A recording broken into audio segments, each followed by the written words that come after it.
Eh bien, bonjour tout le monde, j'espère que vous allez super bien.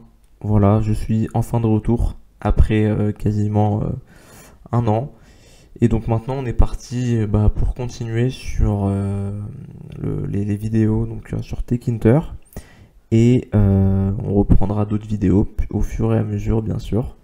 On va commencer doucement, mais on va reprendre, bien sûr. Où on s'était arrêté, en gros, on avait fait une petite interface très simple avec un bouton et quand on clique dessus, ça print hello. Là, on peut le voir dans la console en bas. Voilà. Donc maintenant, l'idée de la prochaine vidéo, en fait, ça va être de créer un canvas, donc un espace où on peut mettre des images, et donc ensuite, on fera du traitement d'images sur les images qu'on va insérer dans l'application. Mais avant de faire ça, j'aimerais qu'on passe ce code dans un code en mode plutôt orienté objet. Donc l'orienté objet, qu'est-ce que c'est? Donc c'est un paradigme de la programmation qui existe depuis très longtemps et qui est donc dans Python et dans beaucoup de langages de programmation aujourd'hui. Et donc c'est un concept hyper important. En gros, une classe, ça représente un objet. Donc par exemple, on peut définir une classe pour une voiture, lui attribuer ce qu'on appelle des attributs. Donc par exemple, une voiture, ça a une couleur, ça a une vitesse maximale, ça a un constructeur, un numéro de série, etc. Et on peut aussi lui attribuer des méthodes. Et donc aujourd'hui, pourquoi on parle de ça? Parce que en fait, c'est très utile de implémenter nos menus avec Techinter sous la forme de classes et d'objets.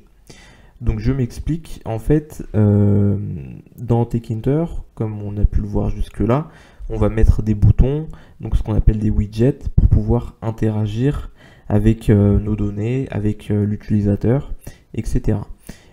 Et donc à travers ces interactions, en fait, on a besoin d'aller traiter des données qui sont peut-être dans des variables, et en fait, aujourd'hui, on ne peut pas, en fait, dans Techinter, donner en argument des fonctions telles que sayHello des variables. Et donc c'est pour ça que on a deux manières en fait de contourner ce problème-là dans Techinter.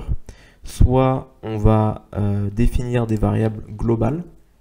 Donc en gros, pour définir des variables globales dans Python, on rajoute le mot-clé global devant et on appelle notre variable ensuite.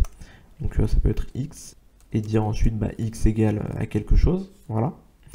Ou sinon, la deuxième manière de procéder avec les variables globales, parce que en fait, une fois qu'on a la variable globale, eh bien, on peut la retrouver et donc l'utiliser au sein de la méthode qui nous intéresse.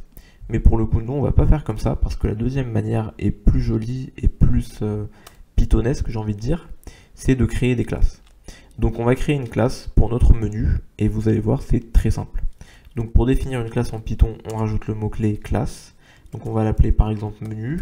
Généralement, les standards veulent qu'on mette une majuscule à la première lettre du nom de la classe. Ensuite, pour créer un objet de cette classe, on a besoin d'une méthode qu'on appelle constructeur.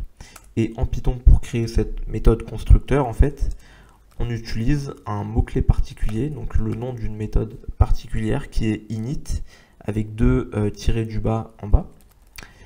Self, en gros, c'est pour dire la classe. Donc c'est un peu l'équivalent de this dans Java. Du coup, en fait, pour faire référence à notre objet au sein de cette classe, on l'appellera par self plutôt que de lui donner un autre nom. Et donc, en gros, cette méthode doit définir notre menu et donc tout ce qui va avec, c'est-à-dire le root donc de la fenêtre de base, les différents widgets qu'on va mettre à l'intérieur, etc. Donc, en gros, on va mettre exactement le même code, mais cette fois, on va l'insérer dans notre classe, donc à l'aide de self. Le fait de mettre self.root, ça veut dire que on a un attribut qui est root au sein de cette classe. On peut continuer ainsi et mettre les mêmes paramètres qu'on avait mis lors de la précédente vidéo, mais cette fois, il ne faut pas oublier le self. Donc je le rajoute à chaque fois. Donc c'est aussi dans ce constructeur-là que l'on va créer nos widgets. C'est pour ça que là, je vais reprendre ces deux lignes de code. Et bien sûr rajouter des self. Il ne faut pas l'oublier ici. Donc self.route. De même ici, self.bouton. Et vous allez voir, tout va prendre sens ensuite. Et maintenant, en fait, qu'est-ce qui nous manque ici? Bah, déjà de placer les différents widgets. Ensuite, on lance la boucle principale de l'interface. Et bien sûr, il faut aussi qu'on définisse ce sayHello à l'intérieur de cette classe aussi. Et donc, en fait, quand on crée des méthodes à l'intérieur d'une classe, en fait, ce sont des méthodes qui disons, par défaut, en fait, prennent l'objet de la classe en entrée. Et en gros, on a besoin du self pour l'indiquer à Python, pour dire que l'objet est en entrée de cette méthode. Mais étant donné que nous, dans cette méthode, on n'a pas besoin du self, vu qu'il n'apparaît pas à l'intérieur, ça sert à rien de l'intégrer, on appelle ce genre de méthode des méthodes statiques. Et pour le dire à Python, on a besoin de ce qu'on appelle un décorateur. On va pas rentrer dans le détail, mais on pourra faire une vidéo dessus si ça vous intéresse. De telle manière, donc ça sert à dire à Python qu'on n'a pas besoin de mettre le self à l'intérieur. Ici, on voit qu'on a un avertissement qui dit que ce n'est pas défini, alors que pourtant il est là. En fait, c'est parce que c'est à l'intérieur de la classe, et du coup, il faut rajouter le self.sayHello. Donc, si on lance ça, il va rien se passer parce qu'il faut qu'on appelle en fait cette classe. Donc je vais juste rajouter ça pour dire qu'on va lancer le code directement. Et en gros, comme je l'ai dit, il faut instancier cette classe. Donc on va le mettre à l'intérieur d'une variable, par exemple qu'on va appeler menu. Et donc on appelle la classe menu et le constructeur ne prend pas d'argument.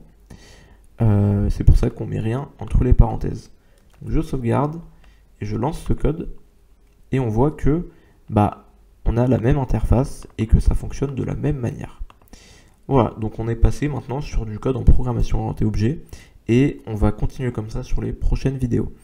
Donc pourquoi en fait on a fait ça? L'intérêt en fait ça va être par exemple de faire des méthodes où on mettra le self à l'intérieur et on pourra traiter les différentes variables qui sont à l'intérieur de notre interface. Par exemple, imaginons qu'on avait un formulaire, donc on rentre des données écrites par l'utilisateur à l'intérieur et qu'on a envie de faire quelque chose avec. On aurait besoin de ce self pour pouvoir en fait appeler des attributs particuliers de notre interface. On aurait fait self.formulaire et on aurait pris le texte à l'intérieur et on aurait fait quelque chose avec. Donc voilà, c'est à ça que ça servira et on verra ça plus tard dans nos prochaines vidéos. Donc voilà, donc c'était une reprise très rapide, mais voilà, je vous remercie en tout cas pour vos retours. Merci encore pour les 200 abonnés, on les a franchis, même dépassés. Donc vraiment merci beaucoup pour votre soutien. Moi je vais continuer à faire des vidéos. Et je vous dis à très bientôt. N'hésitez pas à lâcher un commentaire et un pouce bleu, ça m'aiderait beaucoup. Merci beaucoup, au revoir.